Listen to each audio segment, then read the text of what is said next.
பழனிமலை முருகன் கோவில்ல இரவுல தங்குறதுக்கு யாருக்குமே அனுமதி கிடையாது. ஆனா இந்த ஒரு கிராமத்தை சேர்ந்தவங்களுக்கு மட்டும்தான் அனுமதி இருக்கு. அதுவும் இந்த கிராமத்து மக்கள் கோவிலுக்குள்ள வந்துட்டாங்கன்னா அந்த நாள் முழுவதுமே கோவிலே இவங்களுக்கு தான் சொந்தமா இருக்கு. யார் இவங்க, ஏன் இவங்களுக்கு மட்டும் இவ்வளவு ஒரு உரிமை இருக்கு அப்படிங்கறத பத்தி டீகோட் பண்ணலாம் வாங்க. எடப்பாடி கிராமத்தை சேர்ந்த மக்களுக்கு மட்டும்தான் பழனியில தைப்பூசம் முடிந்ததும் ஒரு நாள் இரவு தங்கி வழிபாடு செய்யற உரிமை இருக்கு.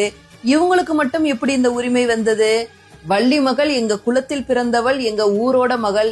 எங்க மகளை கல்யாணம் பண்ணனால முருகப்பெருமான் எங்க ஊரோட மருமகன். எங்க மருமகனுக்கு தைப்பூசம் முடிஞ்சதும் சீர்கொண்டு வர்றது எங்களோட உரிமை அப்படின்னு உரிமையோட சொல்றாங்க எடப்பாடி மக்கள். அதனாலதான் பழனிமலை கோவில்ல வருஷத்துக்கு ஒரு தடவை தங்குற உரிமை சேலம் மாவட்டம் எடப்பாடியை சேர்ந்த ஸ்ரீ பர்வத ராஜகுல சமுதாயத்தினருக்கு மட்டுமே உள்ளது அப்படிங்கிறது குறிப்பிடத்தக்கது.